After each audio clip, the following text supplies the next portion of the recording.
And so what that means is that that stepped up IRS enforcement is gonna get us a lot of dollars back to put into schools, to put into public transit, to put into healthcare, and so much more. So we're really excited about that piece.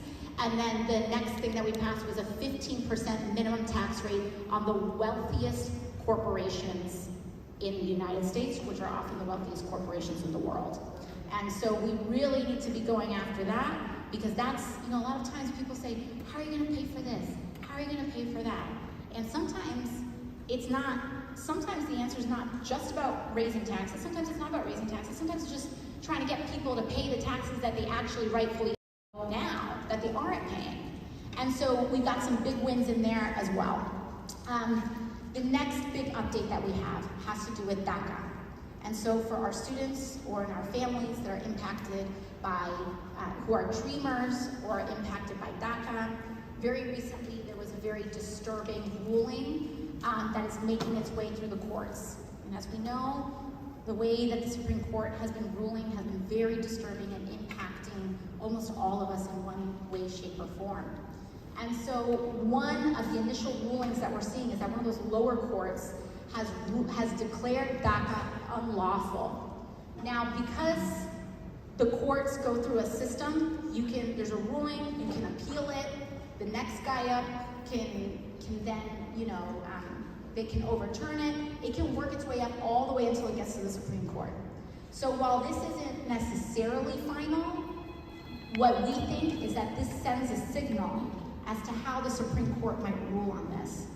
And if we toss out the DACA program, I don't need to tell you all how devastating that is for so many families and people who've been here, who've made a life, who know no other home than the United States, including service members and members of our military. So here's the latest update.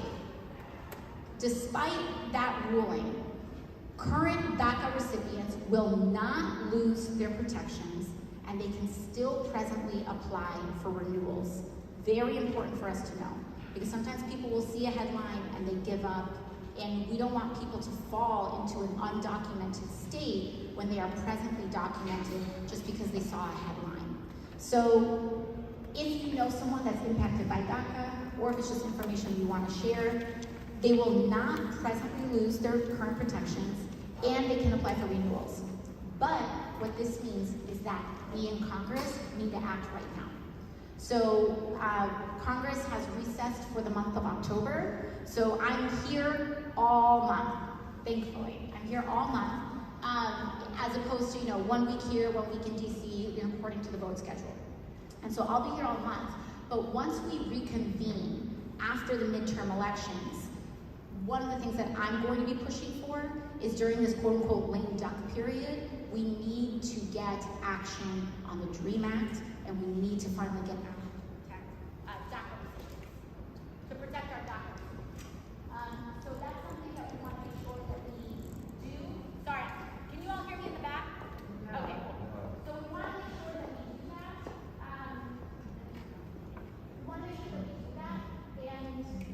Thank you so much. So we want to make sure that we do that, and we need to take that action before December, because we don't know, elections can turn out any which way, right? But we know what we have the capacity to do right now. And so that's why we need these actions, and we need this action before December, because we need to protect our dreamers, and we need to protect our DACA families before the Supreme Court rules it illegal, so that there's no disruption in people's protection and coverage. After that, we've got marijuana reform. A lot of questions about this. Okay, so there's what we have in terms of state, and there's what we have in terms of our federal action. And once again, I know we're covering a lot of topics somewhat quickly. So once again, we have Noreen and I think Angela. If you have questions throughout, you can just jot them down and bring them to her. That way we can get through a lot of questions as quickly as possible.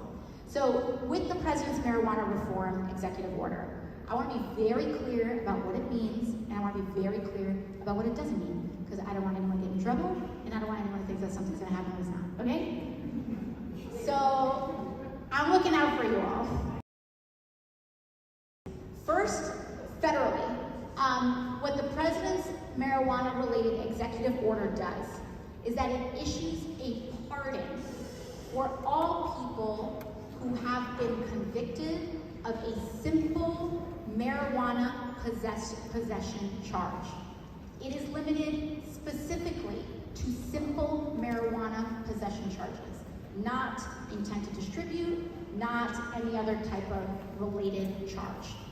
It is for simple marijuana possession charges.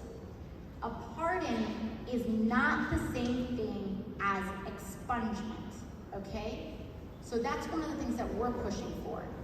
And we're very excited and enthused about the way the president made this argument, because he did something that was historic, saying these laws should have never existed in the first place.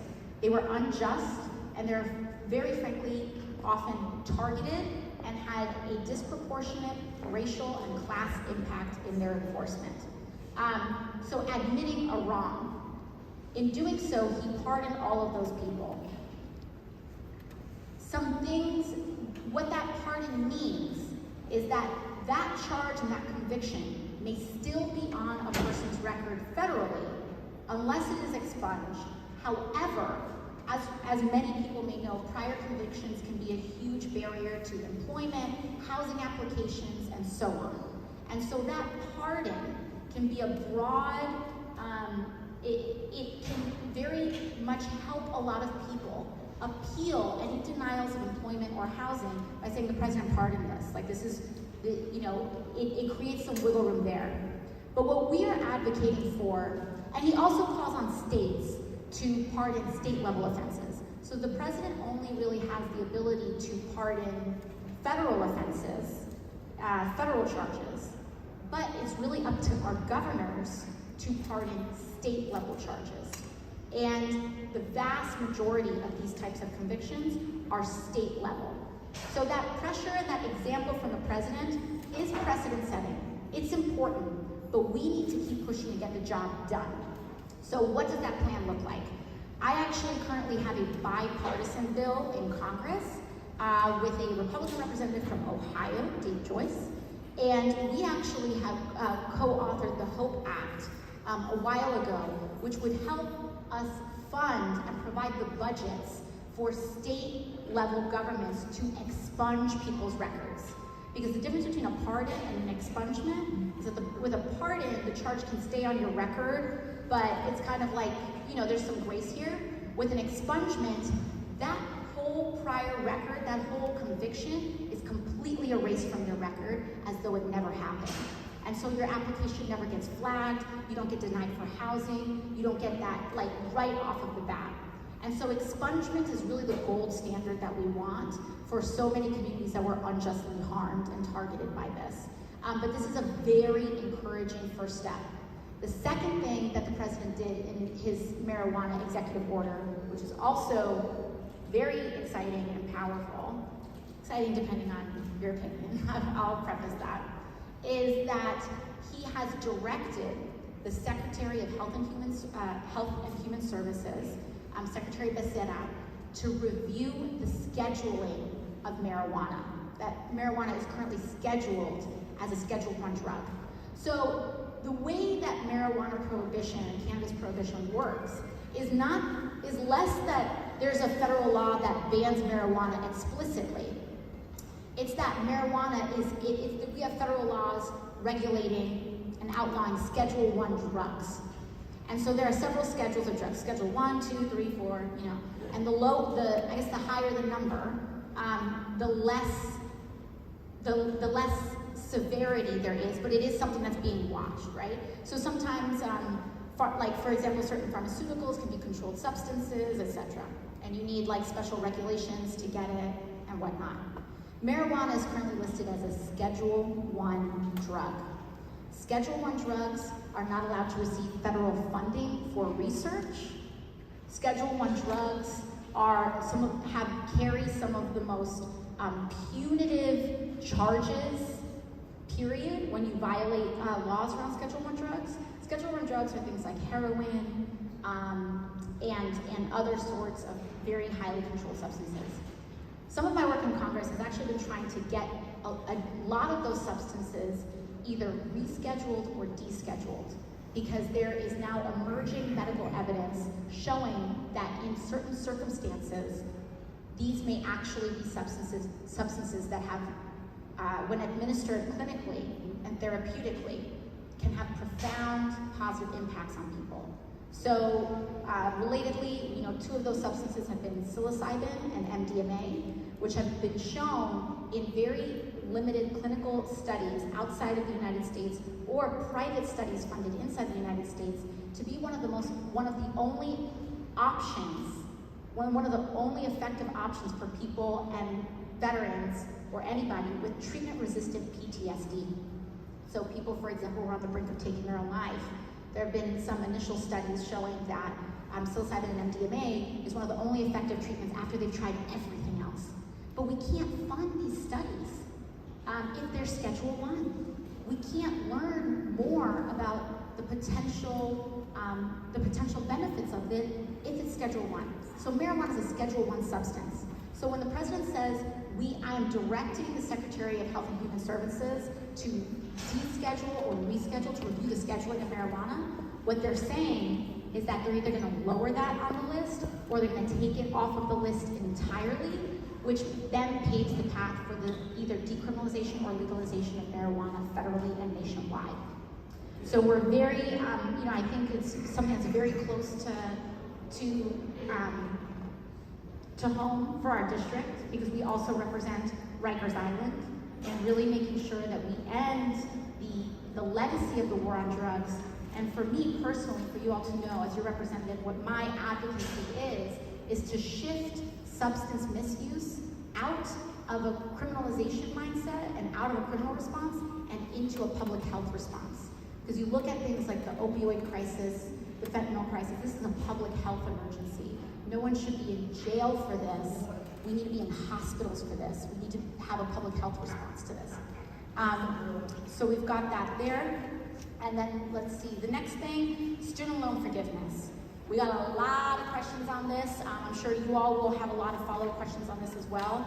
We'll try to answer as many as we can. For any, if you have a specific situation, for any that we may not be able to have a technical answer for you today, we'll try to get one to you within a week if your individual situation has some complexity or nuance to it. But overall, here are the top lines.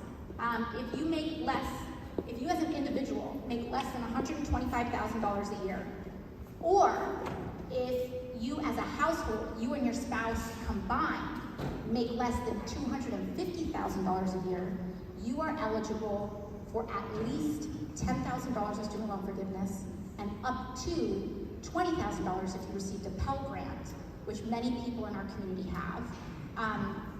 $20,000 if you received a Pell Grant, and that is per person. And so that is like the big overall top line. That's what we're doing.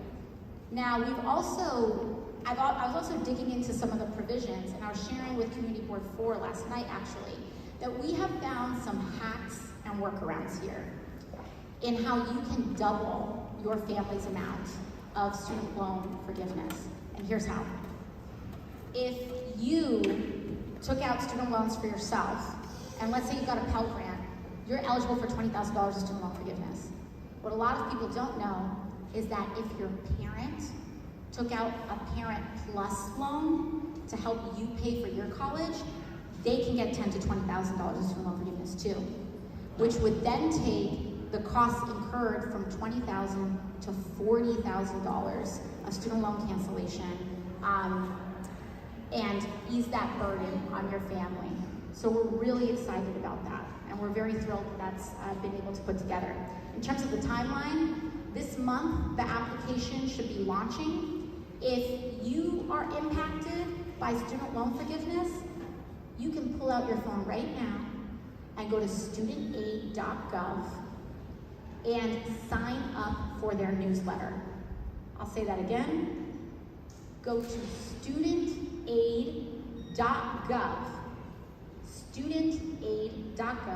and sign up for their newsletter, because that newsletter, it's like, sometimes they're faster than press releases. They will get you that info out really fast. If you're signed up for that newsletter, you're gonna get that application link before even we're gonna be able to send it out to you. Because we will receive it at the same time that you all receive it if you're signed up for that newsletter. So make sure you're signed up for that newsletter. The preview for the application came out yesterday, I believe, or the day before, which is very exciting. And then that application should be launching by the end of this month. And then between November and November, you want to apply by November 15th before your payment pause expires.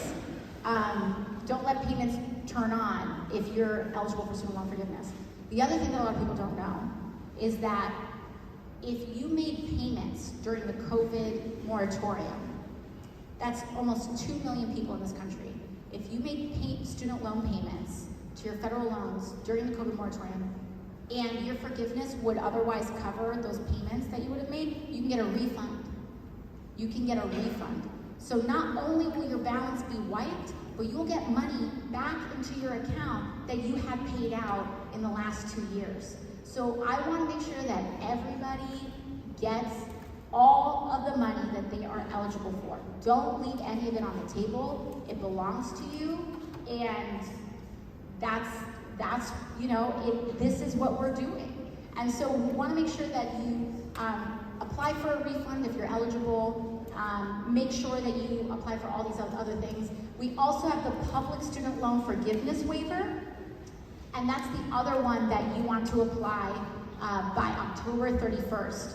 So if you're a firefighter, a doctor, a nurse, a government employee, a police officer, U.S. military, a nonprofit employee, a teacher, or anyone on school faculty, hey, Principal White, and or if you were a part of the Peace Corps, if you are eligible, there's a whole long list for public service loan forgiveness. This has long been a program that has existed in the federal government, which is, you go to school, you take out loans, but if you dedicate your career to service, after X amount of years, you are eligible for student loan forgiveness. So make sure you send in that application as well, and you can stack a lot of things on top of each other. So make sure you get and experience that full benefit. And then I want to do an update in terms of what we've been seeing in terms of asylees in New York City. I recently went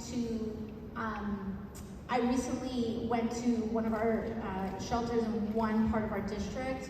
I can't disclose the specific location just for security and protection purposes, but we are really monitoring this process. As some of you may know, there was a proposed tent shelter in Orchard Beach. It's one that we opposed, and we opposed that because we knew that the conditions were not sufficient or humane. And that became very evident very quickly when that facility flooded before anybody could even come.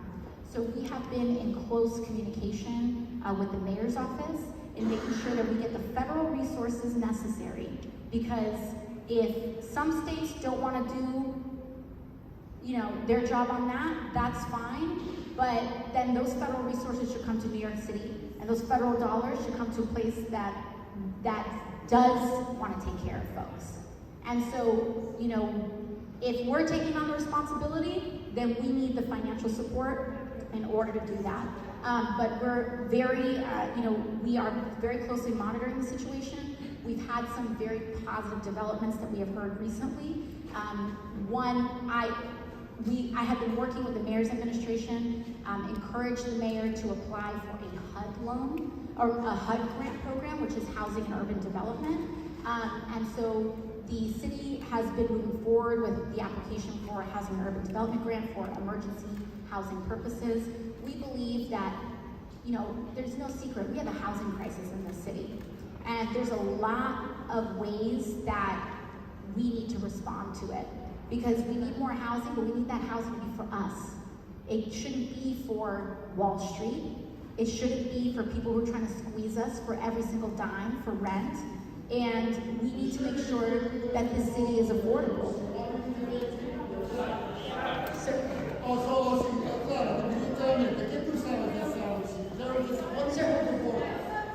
Sir, if you have a question, you can try to take your question.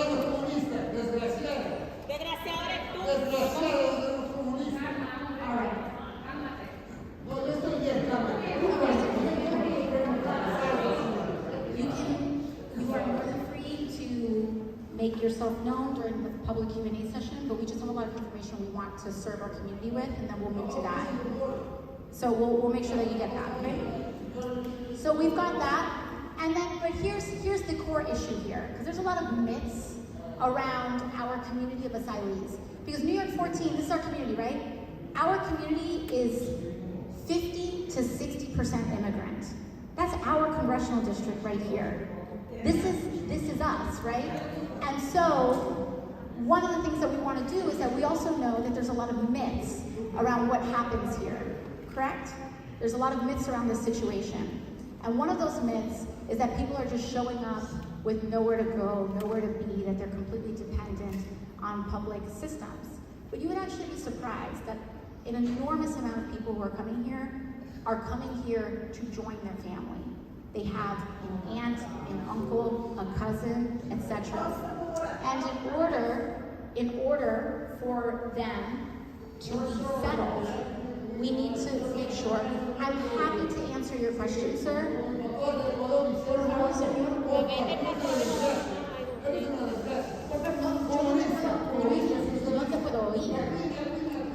Okay. So one of the things that we want to do is that where people get stuck is that they want to work. They want to work. So we are focused on cutting red tape and making sure that people can get their work authorizations, because a lot of times, from a lot of folks, you may hear both nobody wants to work and don't let anybody be part of this country. So which one is it? All right? And so one of the things that we want to do is authorize. Asylum seekers are not looking for a job, they're being politically persecuted in their country. That's the reason. And 95% of those reasons are false. All right, sir. All right. So one of the things that we can do, I understand there's passionate folks here, but there's so many people that took time out of their day to be here and get updated by their elected official, and I'm just asking, if you have a problem with me, you can bring that to me later, but please don't ruin this experience for all of the constituents and community members that wanted to put time period. So now, we want to make sure that we make sure we get people's work authorization.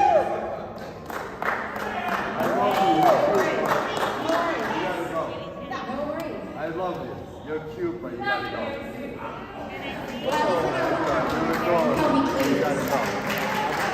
You are cute, but you gotta go. Alright, so the next thing we want to do is if we go to housing first strategy. Happy to answer any questions with that after the rest of the talk. And in terms of our next slide, let's talk about some opportunities for our students here. Our students. One is that we've got Service Academy nominations that are now open. So a lot of people may not know how our service academies work, but if you've heard, has anyone here heard of West Point, or the U.S. Naval Academy, the Air Force Academy, the Merchant Marine Academy, which is right here in New York City, right in Queens, and the Coast Guard. These are service academies that are actually some of the most elite institutions in the United States. But if you know someone that's interested in applying for college or applying and is entertaining the idea of going to West Point or any of these facilities, it's important for you to know that there is not, it's not like a standard college application process. You must be nominated by your member of Congress, and each member of Congress only gets 5 nominations per academy. So I am only allowed to nominate out of the 1 million people that I represent, that our district represents. Out of about 1 million people, I'm only allowed to nominate 5, put forward 5 names to West Point. 5 names.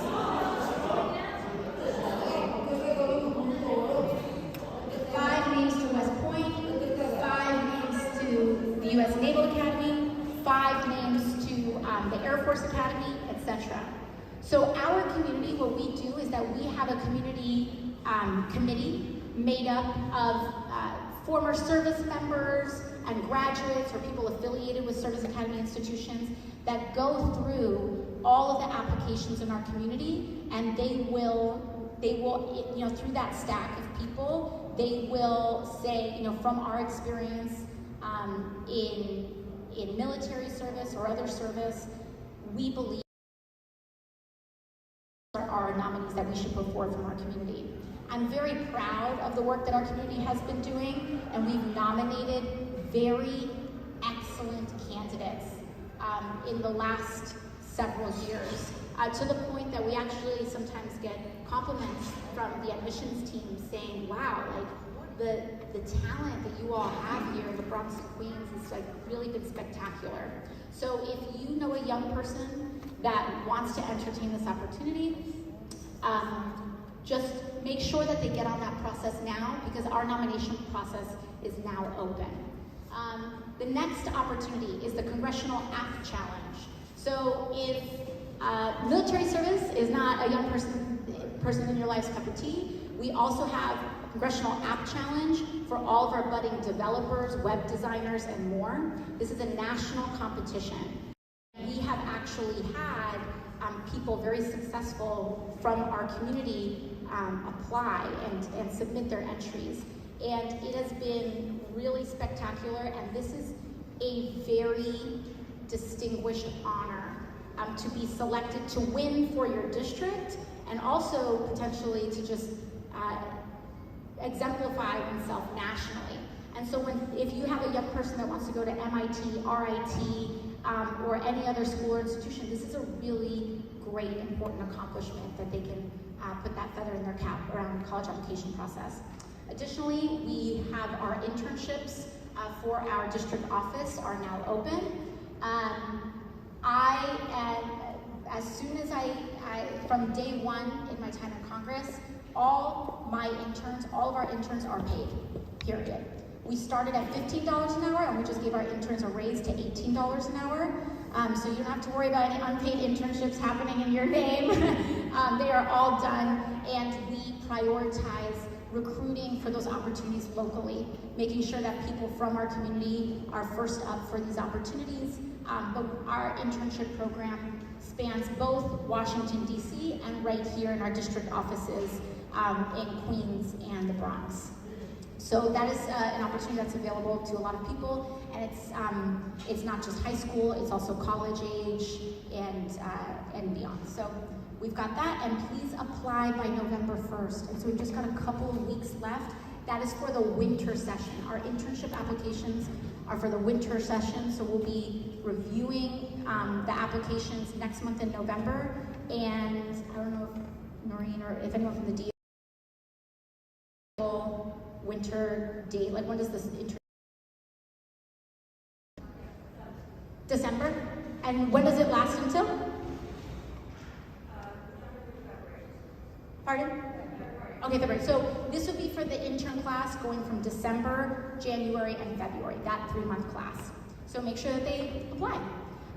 Some general voting information. What day is today? Okay, today's the 12th. 2 days from now, this Friday, is your last day to register to vote. So make sure that you register to vote in 2 days. This is also, if you need to update anything about your voter registration, if you got a new apartment, if any of that, make sure that you update or file your voter registration by this Friday. If you moved and you don't file it by this Friday, you're going to have to vote in your last voting location, which could be far away, or you may not be able to vote at all. And so we really want to make sure that everyone has the ability to vote. Make sure you vote by Friday. October 19th, you actually get a couple extra days to confirm your address if you moved. The 24th is your last day to request an absentee ballot. So if you are visiting family, if on November 1st you're visiting family, or if you're out of town, or if you just, are somehow busy or occupied in any other way, your last day to request an absentee ballot is October 24th. And my recommendation is to just do it now, because you don't want to wait on mail and all that other stuff leading up to the election. And then October 29th to November 6th is the early vote. Wait, that's not right. Because election day is November 1st. Oh, it's the 8th, sorry. It's the 8th. It's the 8th. Sorry. November 1st is the first Tuesday of November. So November 8th, the second Tuesday of November. So October 29th to November 6th is the early vote period. And that way, that is the time period where you can vote at your convenience. You can vote on a Saturday. You can vote on a Friday. You can vote around your work schedule so that you don't have to be stressed about getting up at 5:30, 6 o'clock in the morning so that you have time to go to the polls before you go to work. So make sure that you vote early if you just want to, get it over with. But also, if you want to vote on election, that you confirm your address, and you can also show up on election day as well, if that's what you prefer. And aside from that, we'll dive into the Q&A. Thank you so much.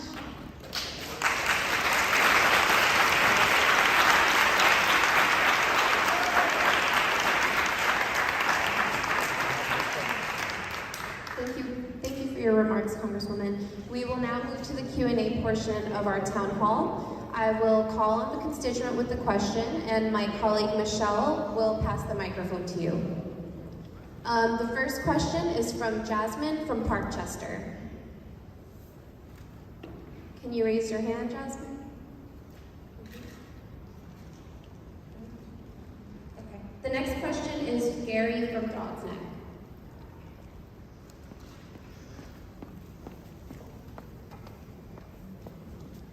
Okay. How you doing, Bruce? My question is to you. The Supreme Court just made a ruling that New York City can carry concealed. Governor Hochul was trying to say that you can't carry in Times Square or certain areas, all right? I'm retired from law enforcement.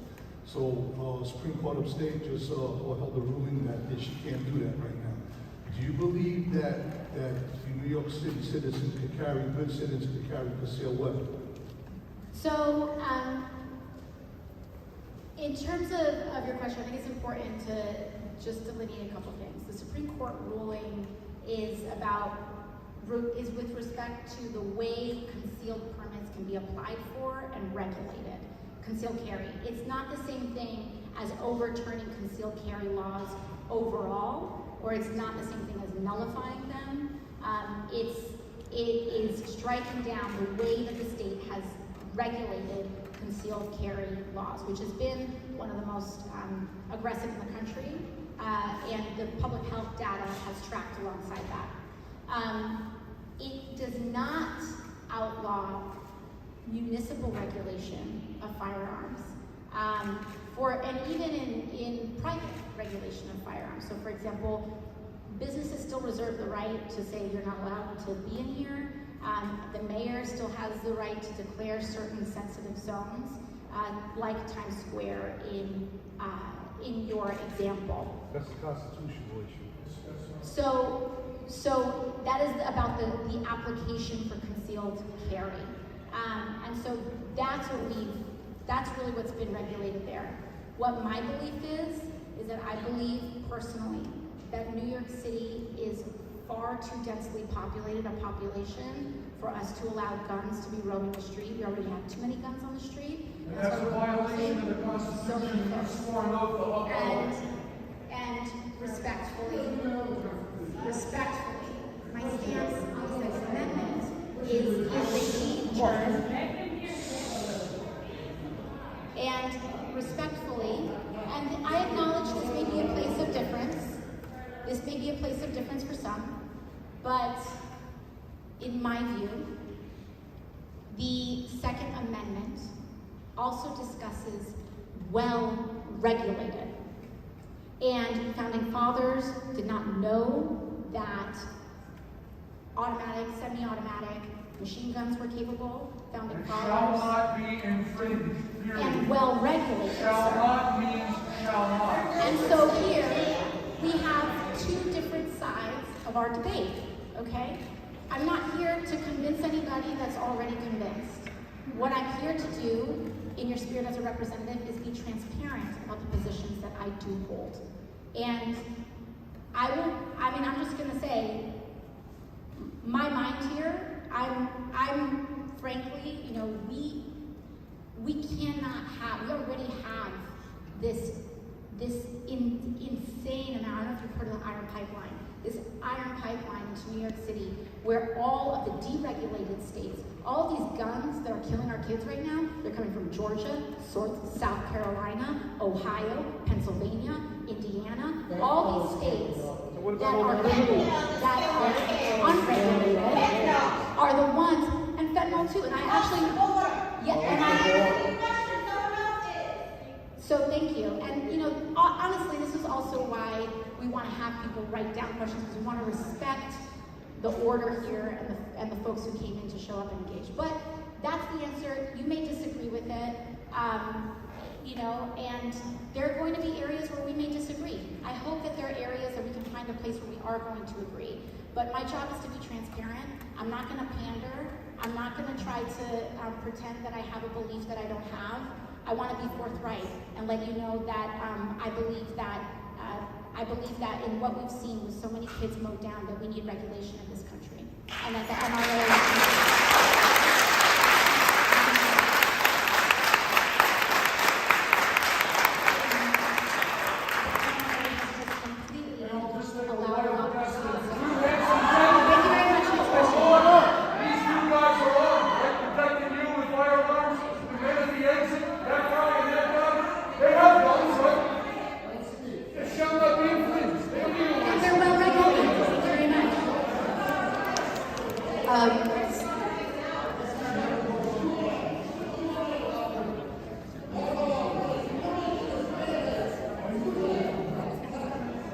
The next question we received was via email.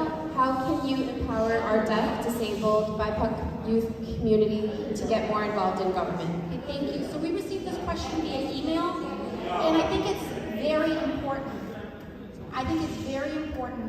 I want us to restate that question, because even the way that it was submitted is important for us to understand.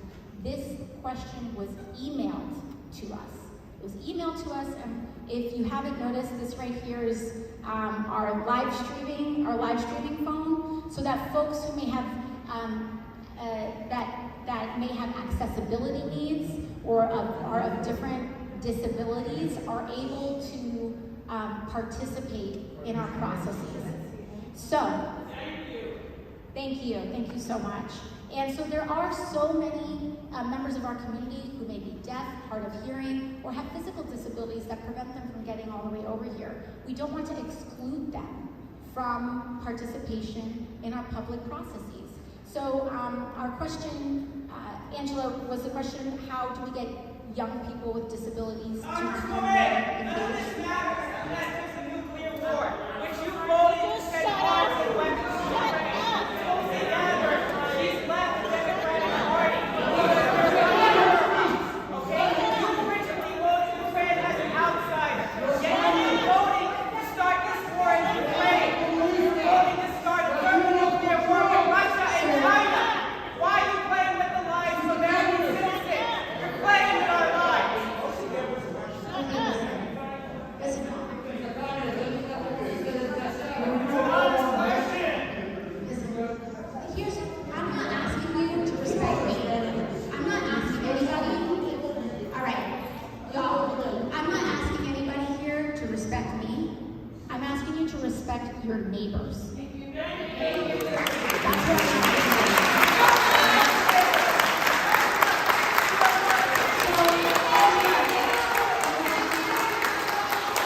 sitting here and have been waiting, and you're standing up and thinking, yes, ahead of line. And I know you may think,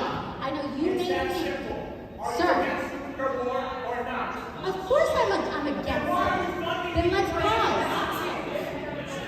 Sir, please take a seat, and we will get to your question. We really don't want to engage in this, okay? Let's have an orderly space, all right? The question.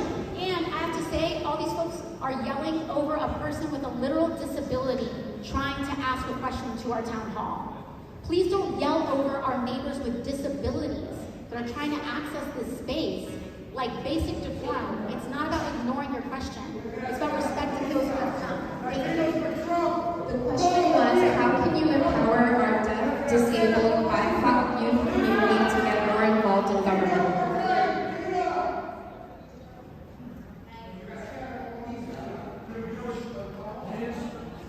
Okay, thank you. So,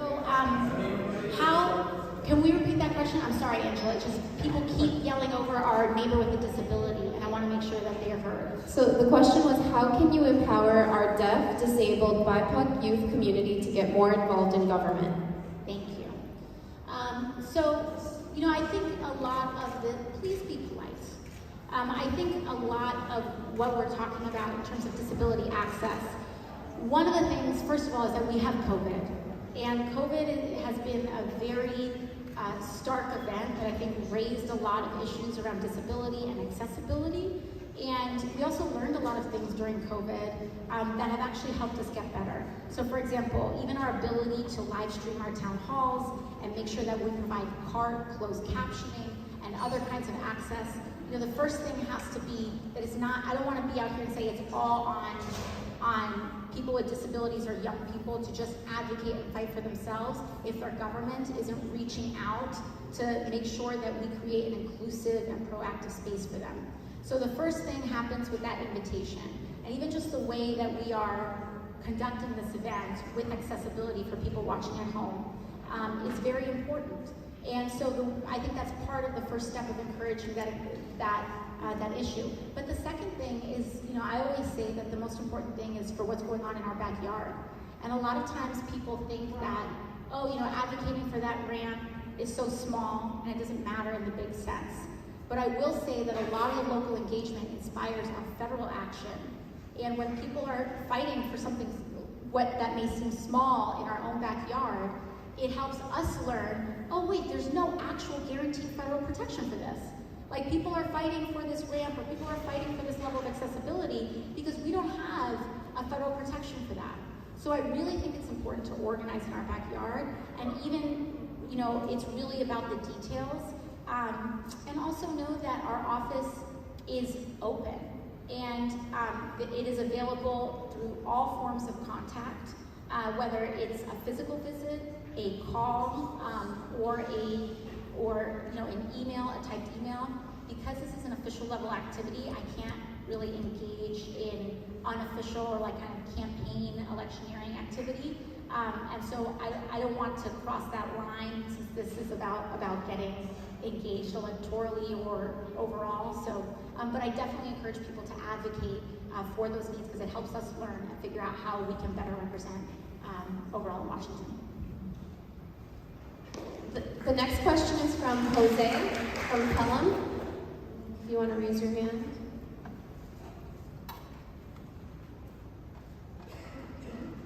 The next question is Catherine from Morris Park.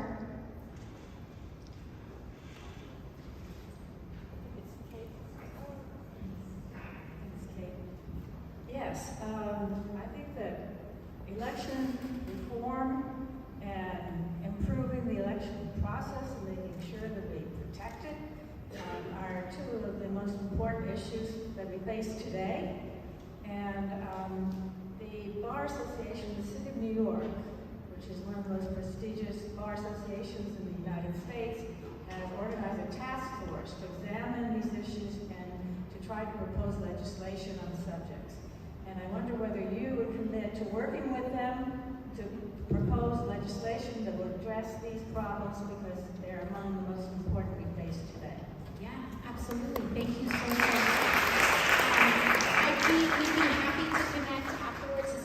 anybody working with the Bar Association? Oh, perfect. Then we're happy to engage you on that. In terms of the work that we've already done, I'm very vocal co-sponsor and supporter of HR 1, which has a lot of provisions in it, but it's all about getting big money out of politics, which is a huge, basic level. Like we need to be able to have fair elections that are not just completely drowning in lobbyist money and corporate money. It's impossible for us to have a clear and open democracy when you have all of this dark money going around. And it makes just us having an electoral process very difficult. So HR 1 goes very far in making sure that we limit the amount of dark money in our elections. I'm also a co-sponsor of the John Lewis Voting Rights Act, and really making sure that we restore a lot of the elements of the Voting Rights Act that the Supreme Court had struck down, which help, really open the doors to Citizens United and so many other issues. But then we also have kind of like the brass tacks issues of how polling stations operate, how we protect poll workers from harassment, because they're experiencing an explosion in harassment activity right now. And that level of intimidation and those forms of intimidation that dissuade people from voting, it takes us right back to a very dark time in our history. And we don't want to go back there. We want to move forward. And so I'm happy if there are any other provisions that are not included in HR 1, or any of our other provisions, we're happy to introduce and work to see what spots might be missing and how we can help advance them federally. Thank you.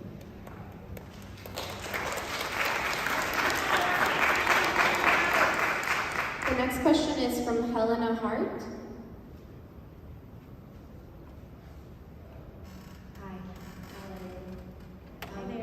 Thank you for what you're doing today. This is my first town hall meeting. Welcome. Thank you. I just have a more broader question. I'm in high school and a senior, and I was just wondering what you recommend besides your internship for students who want to get involved more in local politics and in their community. I was just wondering what you think is the best route for that. Yeah, no, of course. Thank you for your question. So if anyone hadn't heard, she's asking what are ways that we can get involved in local politics? So thank you so much, especially as a senior in high school, for you to be asking the question. It's really awesome because having a diversity of age, background, all of it as part of our local governance is a really big part of us making sure that we get it right and are representing everybody. So ways to get involved. I always say start with the thing that you are really passionate about. And I actually think starting with local issues is great, because even if you're just starting out by solving what may seem like a small issue, you trying to pursue that issue teaches you everything about how a lot of this stuff is organized. So for example, last night I was at the Community Board 4 meeting out in Queens, and I sat down with a woman who has a young child. She just enrolled her daughter in school, and she thought that all schools had crossing guards.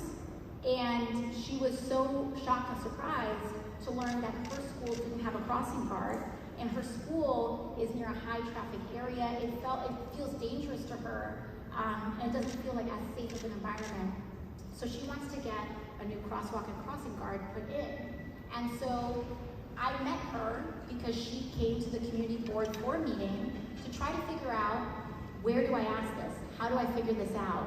Who do I go to? Do I go to my city council person? Do I go to my city assembly person? Do I start at my community board? And so I think that starting with your passion is really important, because you will start figuring out, and you'll learn all about all these different areas. And then once you do it once, then you can start doing bigger things and bigger things.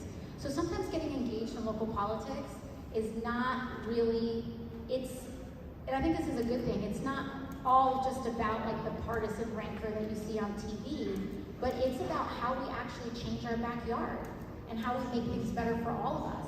And so I think, if you want to start with your passion, then start asking questions, and people say, oh, you need to go to the community board for that. Or, oh, no, you need to talk to your city council person for that. I think that's one great option. I also think that it's just really a really great option to go to your community board meeting, period. You will learn so much going to your community board meetings. You will learn what zoning changes are being requested. You will learn if someone's trying to construct something in your neighborhood. You will learn if a business is trying to apply for a liquor license. I've seen really, really amazing things that our local community boards have done. We have a community board 2 on the Queens half of the district, and recently it has started working to pedestrianize areas of that area of Queens. So they said, you know what, like, we have a lot of like this car thoroughfare. We want to see if we can make some of these streets more pedestrian friendly. We want to see if we can make them safer. We want to see if we can get some bike lanes put in. And those are really, really powerful changes. Community boards are very powerful. And so I definitely recommend getting engaged. If you don't know where to start, just start going to your local community board meeting and you'll learn a lot. Or if there's a change that's really specific, feel free to ask our team and we're happy to direct you to the right place for you to make it happen. Thank you. The next question. Become worth $29 million. I wish I was worth $29 million. I mean, there's a lot of things on the internet, sir, but I ain't worth $29 million. I still got student loans, so. No, they're not paid off for me. I make more than the amount, so. I still have student loans. Thank you. The next question is from Diana from Bronx Park East.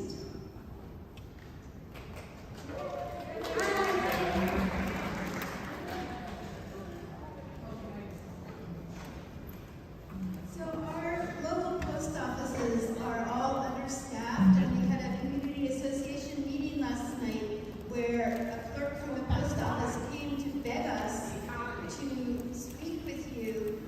There's long lines because there aren't enough clerks. They're told that they can't afford to have a machine in there to sell stamps, so people have to wait for the long lines to buy stamps. We'd like an update on what's going on with the USPS and Postmaster Louis DeJoy. Oh, right. Thank you. Yes. Thank you for bringing this up. I think it's an issue that's not getting enough attention. Postmaster DeJoy is still in charge of the USPS, and in my opinion, he should not be. There have been a lot of shifts and changes that have made a lot of our postal operations very difficult. In fact, I sit on the oversight committee, which is responsible for oversight which includes oversight of the post office and postal services. I don't sit on that subcommittee, but the overall committee is responsible for it. And I have engaged in questioning the USPS before the committee because there are some decisions that have been making that have been very disturbing. So for example, we have this aim to replace, when we replace all of our trucks, every truck is going to come to a point where it needs to get replaced. We want to put in contracts to replace them with EV postal service trucks. When that news came out, we also started seeing that there has long been this effort to try to jump the gun on that by having USPS order huge fleets of gas guzzling trucks when we know that we have this production capability down the pipe. And so a lot of this does have to do with oversight of the USPS. Here's how it's structured. The president, there's a board of governors for the USPS, and they are responsible for hiring or firing the Postmaster General. Some of those were appointed by the previous president, others appointed by the current president. The current president, I believe, or President Biden, I believe, has either presently or the opportunity for a majority of those appointments on that board. And if that's the case, I think we need to build up the pressure. I think a lot of this is a public awareness question, so thank you for asking this. Because we really need to ask these serious questions of why is someone who has gone to the extent that they did over the last 2 to 3 years, why is this still the direction that we're taking the USPS? And so we're happy to kind of take that up again. and tried to kind of reinvigorate that call, because it's really on that Board of Governors and the President's appointees to really see if there's going to be a shift here. I think it's really important, and it's really concerning, because we've seen both how much postal services are relied on, but how much they are underinvested in our community, especially this neck of the woods in this part of the Bronx. And so this is something I've been in contact with the local regional USPS rep previously, but we're happy to re-up this. And then in the meantime, try to figure out if there's any short-term solutions that we can pursue. So thank you for raising that.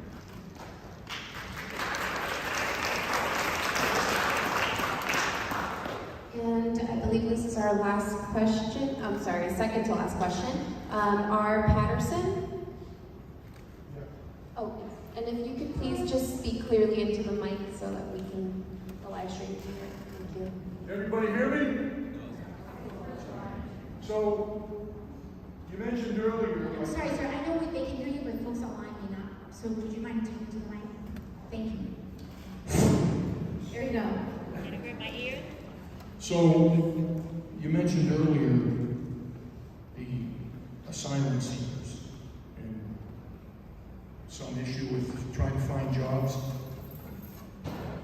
The move of the tent city from the Orchard Beach parking lot to Randall's Island is no solution. I agree. We have a crisis at our southern border of foreign nationals by the millions pouring in illegally, flooding our country. Yes. You are a member of Congress. You write our nation's immigration laws.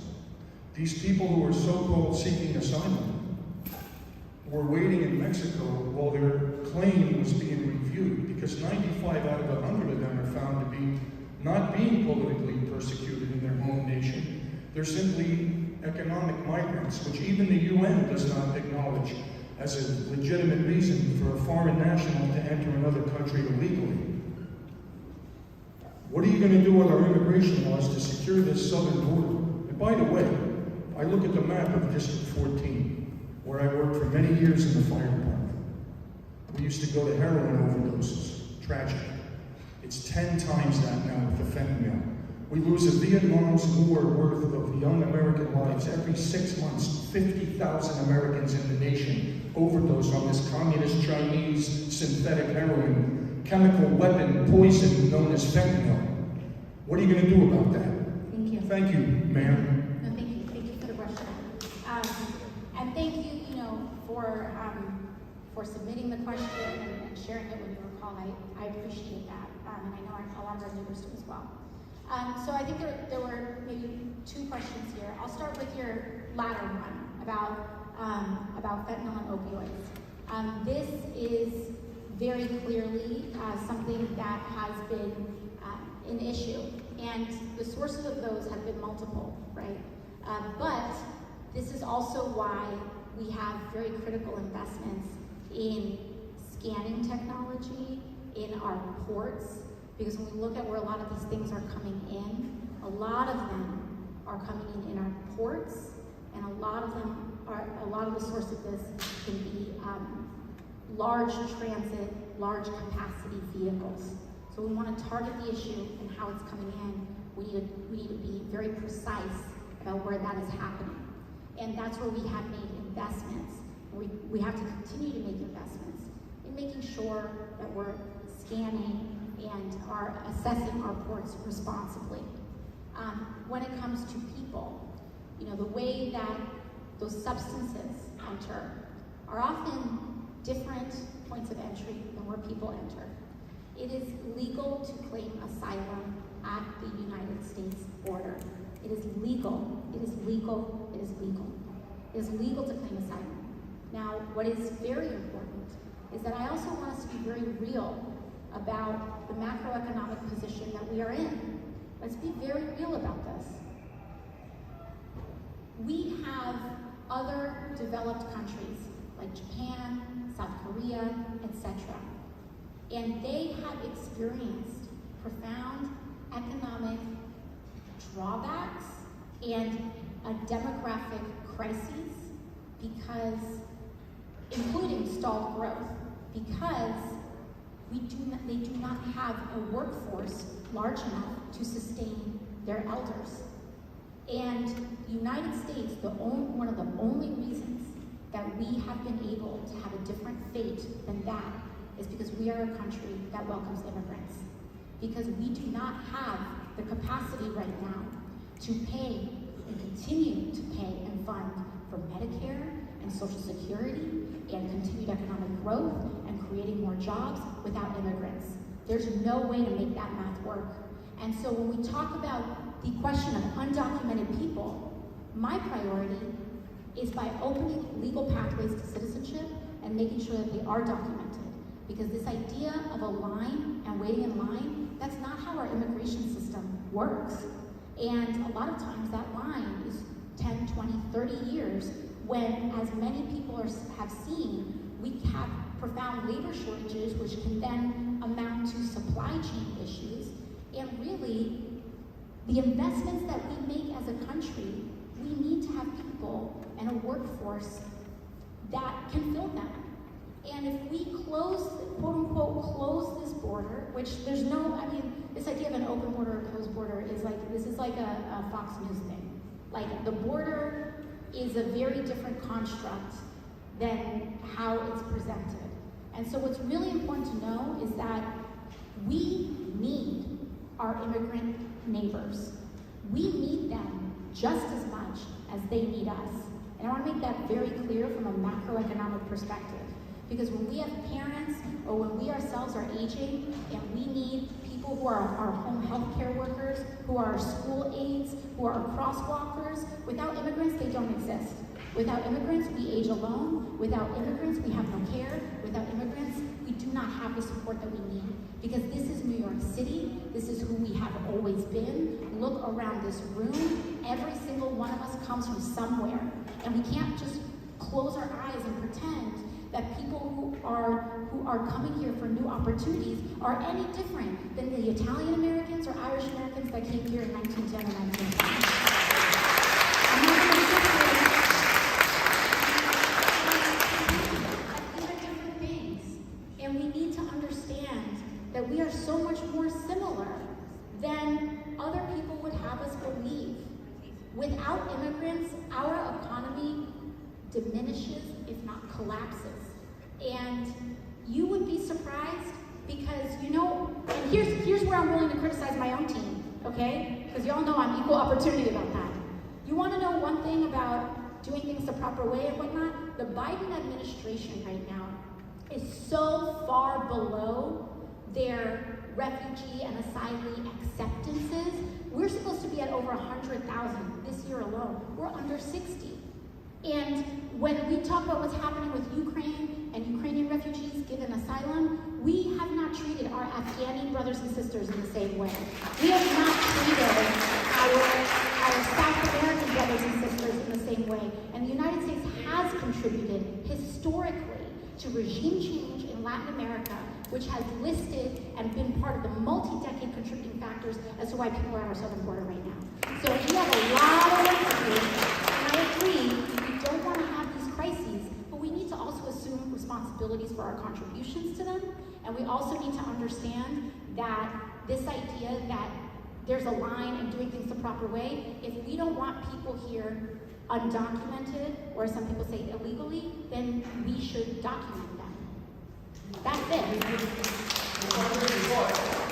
conflated the issue of immigration with foreign nationals who are pouring into our country illegally and being housed in 10 cities on our expense.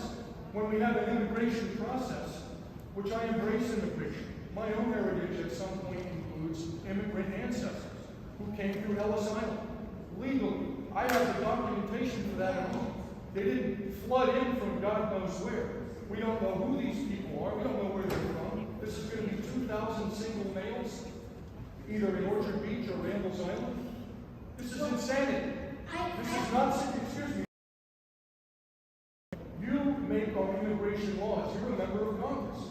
Our immigration laws absolutely allow for someone to show up at our border requesting political asylum. That doesn't mean they get immediate entry while that request is being processed. Them waiting in Mexico till we process that and determine that 95 out of 100 of them are merely economic migrants does not qualify them for automatic entry into our country, illegally, period. This open border, when Biden got in day one, he stopped the wall, he opened the border, and he closed the pipeline. That's why that's the inside, that's why we have to close. It's the economy. No, so I thank you, and I actually appreciate. This is healthy. Yeah, no, this is healthy. I really appreciate this. This is healthy because this is how we can talk out different positions. This So is how you're going to realize you're all gone on the 8th. It's going to be a red wave. Okay, no, sir. And my party loses for 40 years on this So one. let's say, We're going to sir. get crushed. Yes, and let's say, We're going to sir. be destroyed on the issues I bring up, because the issues I bring up are true. No, sir. I'm not here to dismiss your concerns. And like I said, I appreciate this exchange that we're having right now because it's not just yelling at each other, you know? It can get a little heated, but we're not yelling at each other right now. We're not yelling past each other, so I appreciate that. There's a couple differences, and just to points of consideration. When your family came on Ellis Island, the way to come here legally was to jump off of a boat and write your name on a piece of paper in a book. What you just said is all. You just made your own argument. It's not, What it's the historic. legal process was at that time, my ancestors had And listen, you're making the point, he's making the point that, hey, at that time, that was legal. That I'm was making that point too. At that time, that point was legal. The barriers, all of that, those barriers started, our modern immigration system started when Chinese Americans attempted to then start coming into the United States. When the waves of migrants after waves of migrants from Western Europe, those major waves happened, when we started seeing waves of people coming from different parts of the world, from Asia, from Latin America, from Africa, that's when all of a sudden we put in all these loopholes saying you can't come this way, X, Y, Z, X, Y, Z. And so what I just want to say is we need to consider that because the way to actually come here legally in the United States is nearly impossible. That's up to you to And- legislate immigration law changes. That's the Yes. role you're in. I can't do that. You do that. And that is the work that I do. That is the work that I do, which is why I'm at least trying to get people work authorizations at the present moment. We have a few more questions. I'm so sorry, sir. Yeah, I do appreciate that. And listen, again, I can't engage in This is election. no different than a Marcus Vineyard BS. How come the Obamas sit there hugging everybody on the spots? They never know where to be seen. And the next day, they're all gone. I'm sorry, sir. We have to move on to the They next go from the question. beach or animals like, boy, that's great. The mayor of New York City, we're in a state of emergency. We're going to have layoffs of police officers, firefighters, and what? You see what's going down all over. The next question is from Angel Rosa. Are you? Yeah.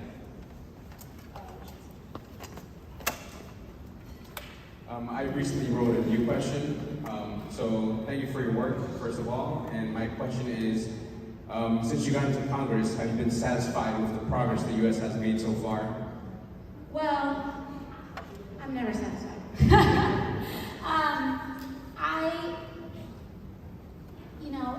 I think that this has been a very unique political window.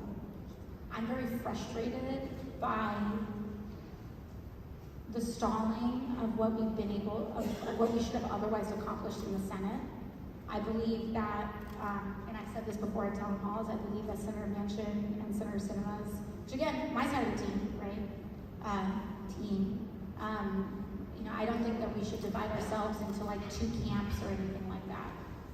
But that is my side of the aisle, and I'm very disappointed in their actions to block the Build Back Better Act, which is what would have gotten us $40 billion for NYCHA, so that people aren't sleeping in the cold and have access to hot water. I'm not pleased with the lack of investment in high-speed rail that we've so desperately needed in this country. There are a lot of things that I think we could have pushed more aggressively on. I'm very disappointed in lack of progress for immigrants. I think there's something to be said, even even though the gentleman had left, there's something to be said about the fact that, yes, we want people to be documented here. And the fact that people aren't documented is evidence of our failings to make progress in these systems. And so there are a lot of areas where I think we've fallen short, for sure. But also, I think there are a lot of areas where we've had leaps forward. Like it's kind of like we're able to hold two truths at the same time. We've made so much progress and it still isn't enough. And so I try to appreciate the massive wins that we've had here. 9 million climate jobs, a 40% reduction in carbon emission. That buys us time on climate. It buys us time on a lot of these things.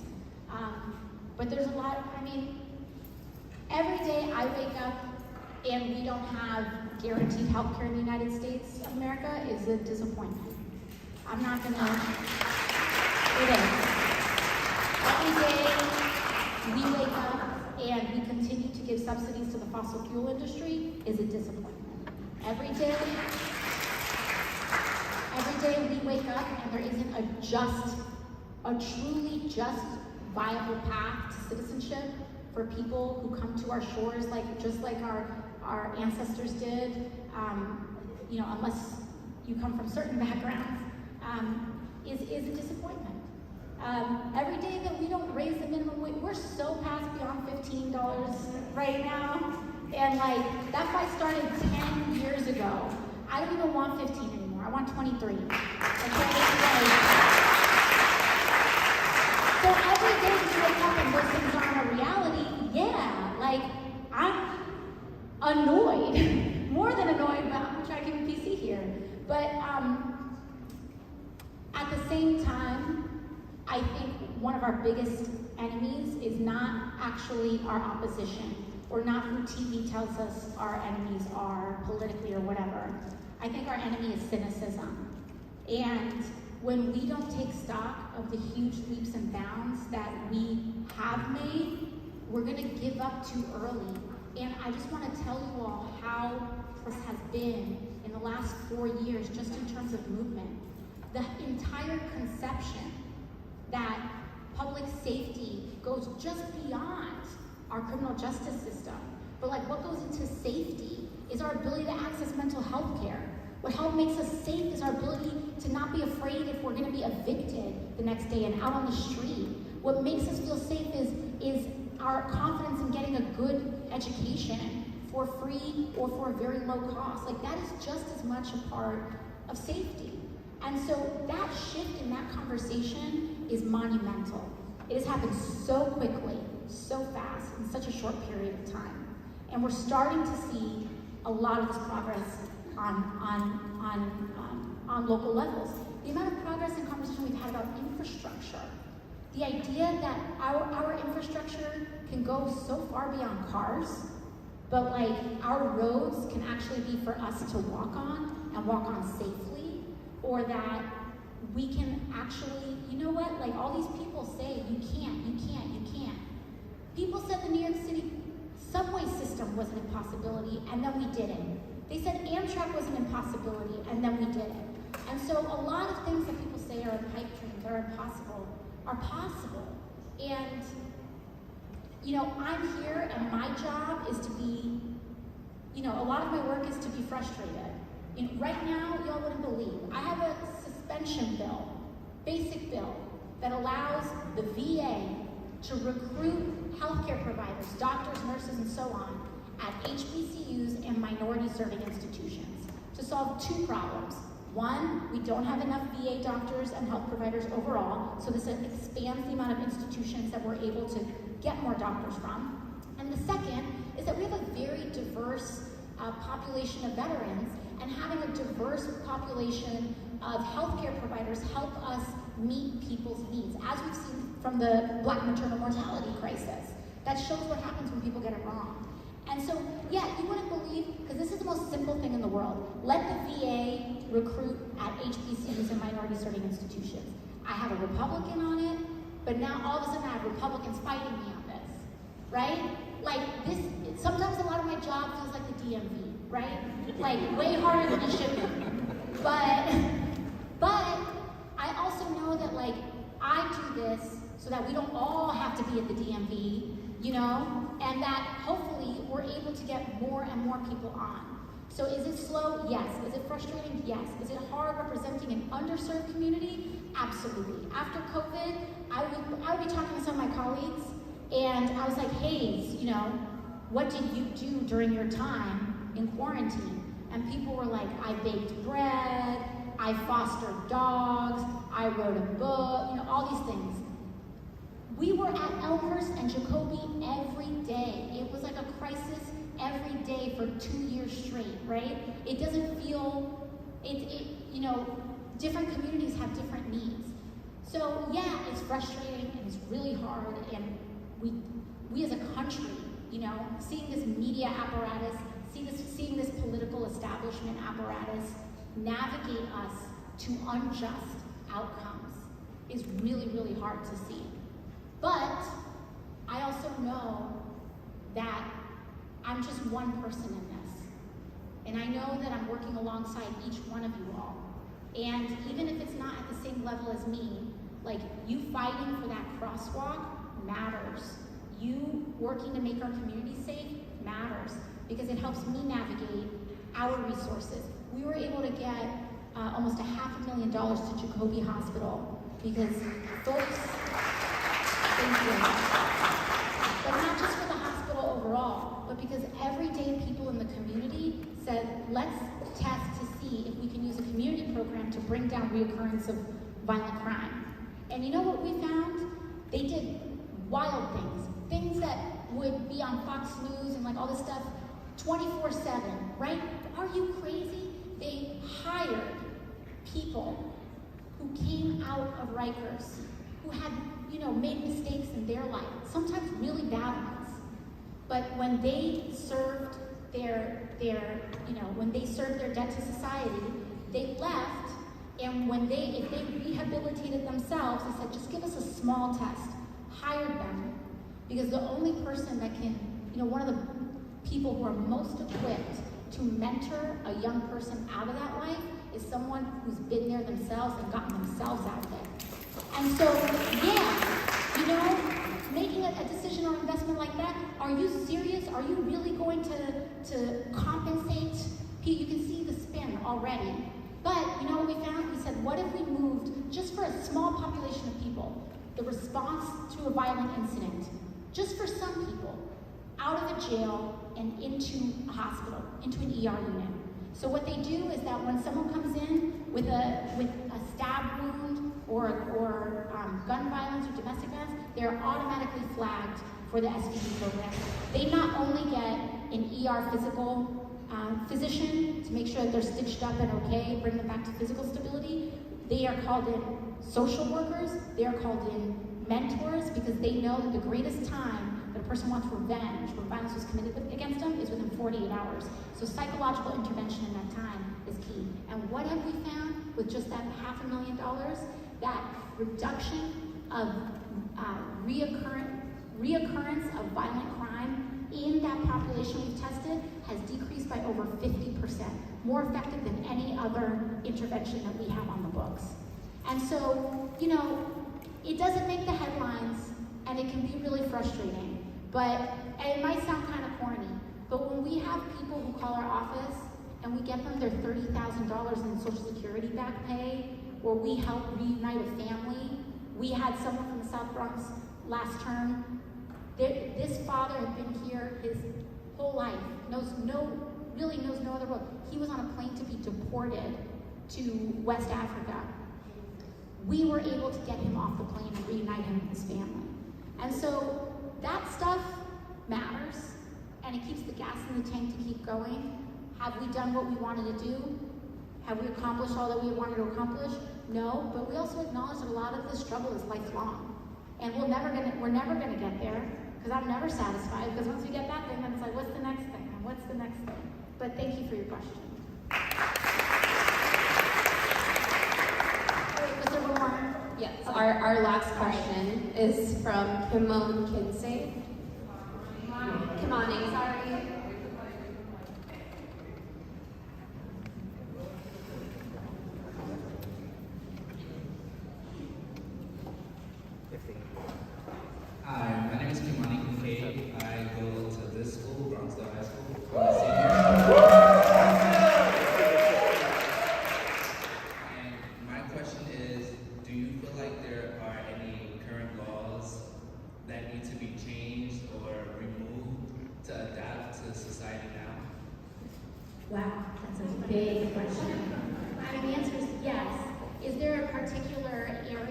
you're really passionate about or interested in. Oh, Mabel, could you give me back the mic? Sorry, pass it forward. Mainly when it comes to more like gun violence laws and prison laws and stuff like that. Yes. Okay. And housing. Thank you. So so your question was, are there any laws that I think need to be removed or changed because of how much society has changed in those areas? And I think there's a couple. There's a lot of, there's some action we've done around gun safety to address the issue of something known as ghost guns. Or also, as technology evolves, the technology to produce weapons also evolves. So 3D printing and things like that can create, is a technological advancement. But in the right hands, it does really wonderful things. But if 3D printing can be used for unregulated firearms, that's a technology and rapid social progress issue that we need to catch up to. So that's one area around that I think is very major. I personally am not a big fan of surveillance technology, so I try to figure out how do we solve problems in ways that we're not capturing everyone's data and creating a mass surveillance state. And so even just that challenge alone is something that we're always considering. When it comes to our prison system, this is another major area that we continue to try to do work on. And figuring out, are there ways that we can prevent these outcomes to begin with? Are there ways, and how do we address inequities, very clear inequities in our court system, which keeps people in there or puts people in there? And are there alternatives to how we handle social breakdown, which is what violence at its core is, a lot of that is about. And so I'm very excited and thrilled to work with a lot of our criminal system advocates to try to at least work on some of those alternatives. So like I call it an experiment, but it's really a pilot that has developed at a Jacobi hospital. That's almost like developing a technology in a way, in how we can solve this problem in a different way. And so that is something that I've been very excited to support. But now we've shown, hey, this works over here. How do we make it bigger? How do we get it across? And what more can we learn? And so if you're ever interested in engaging in that work, I know our office will be more than happy to hear what you have to say.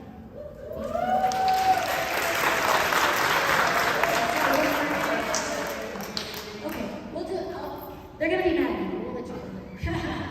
It's okay, yeah. Okay, my name is Francisco Marte. I'm from I just want to ask you something for your support.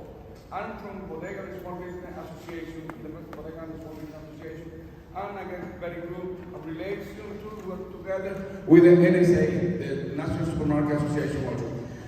Since 2020, we've been having a lot of problems. That's when the problem started, with the bill reforms and the reform of the police, which I consider that was very responsible because we need law and increase every day. Now we have a crisis, una crisis tremenda on public safety. So nobody wants to talk or want to support the police. We need to support the police. Yes, we don't want an abusive police. We want police that they be able to do their jobs.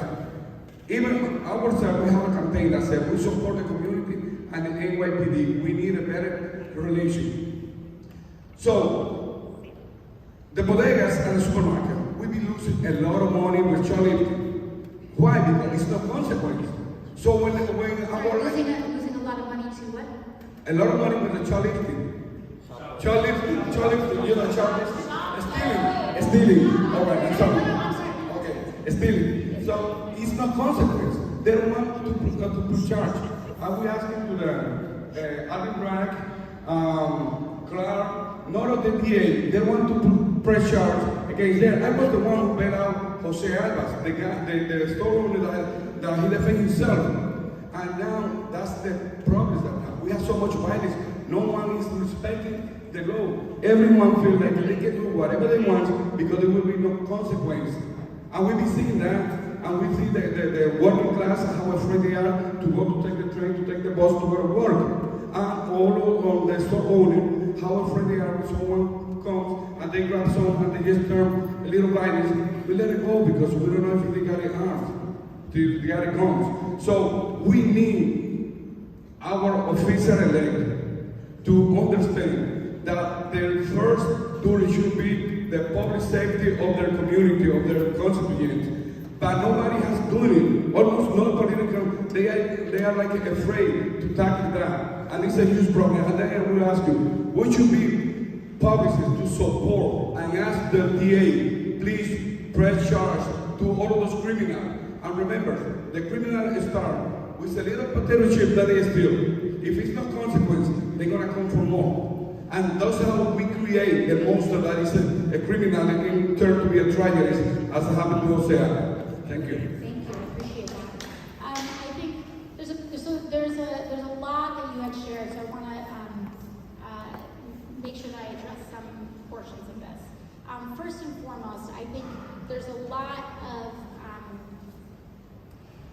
of things that we hear, but it's also important for us to deal with some of the facts on the ground, right?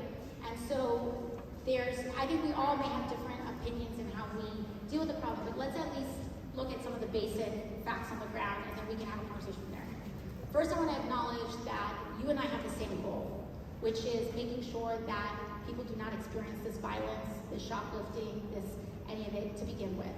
Like, that is the shared goal. I think a lot of times people or positions can get mischaracterized as an incident happening, and people just thinking, like this idea that that some other or some folks with a certain opinion think that's okay.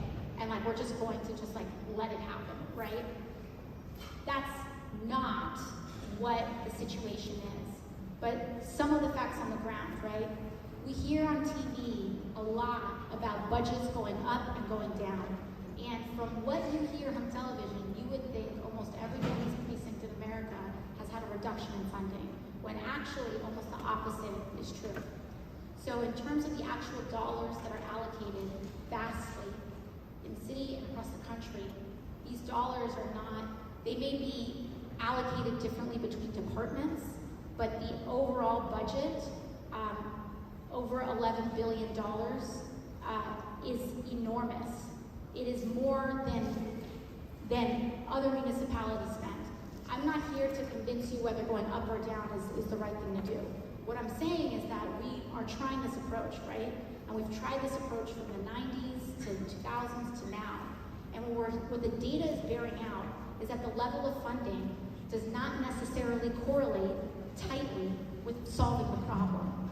And so if we aren't having found a clear solution here, then what is the solution?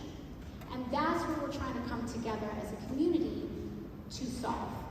Because if anything, and one of the fears that we've learned from the past is that there is a world, and again, it's not to say that there's no accountability, but there is a world where once you put a child, because when we look at where the age level of these transgressions, a lot of them are very young men. And a lot of it spiked after COVID, and from what we're hearing at the hospital, a lot of it has to do with the mental, social, and economic instability during COVID. So once you press charges on a child, they are then, very often with our court system, sucked into a life of crime. And not because this is who they are as a person, but because we make life so hard for a person once they leave. They don't have access to housing, don't have access to any of these things.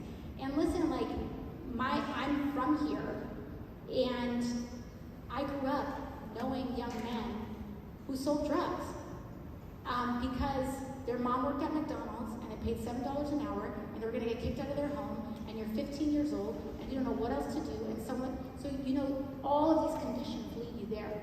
So I think one of the things that we want to commit to is figuring out what does work. Does community watch work? Does developing pods work? And I actually believe that Not all situations. There are some situations that are very heartbreaking.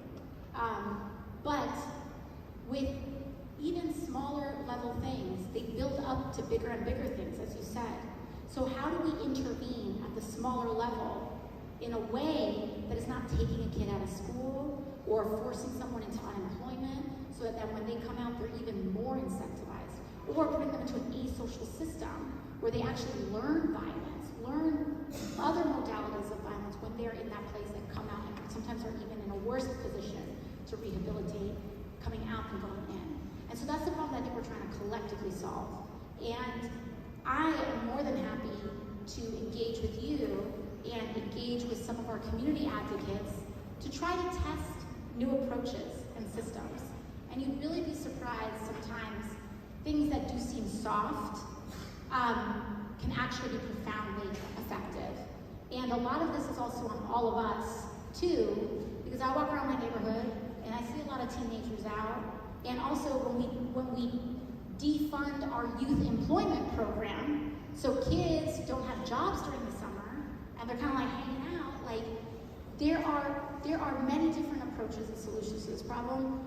I'm more than happy to commit to work with you on it. We also work with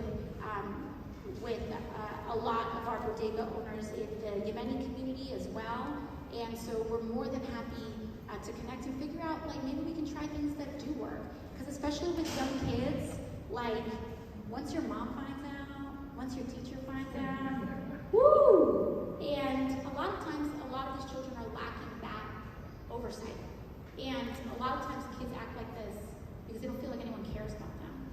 And how we start to stitch those things together, because the thing is, like, once you incarcerate somebody, once you press charges on somebody, and I'm not here to tell people in a blanket way whether that should or shouldn't happen.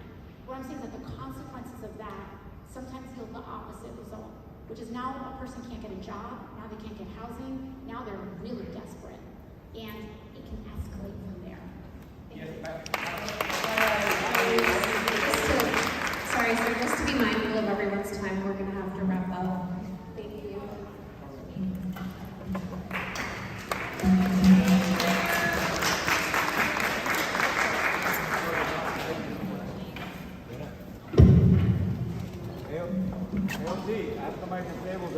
Thank you so much to our constituents for joining us this evening, and to Bronxdale High School, Winter Boyd for running sound, the security and custodial staff, and Principal Grace White for hosting us. Thank you to our interpreters, Ruben Martinez, Sayuri Gomez, Vern Leon, and Gloria Vargas, and to our transcribers, Wendy Booher and Amy Lee. As always, you can contact our office by calling 718-662-5970 for Rep. Ocasio-Cortez. Thank you.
Is she still down there? Oh, no, she went Oh, back. she left. Yeah, Oh, she's right.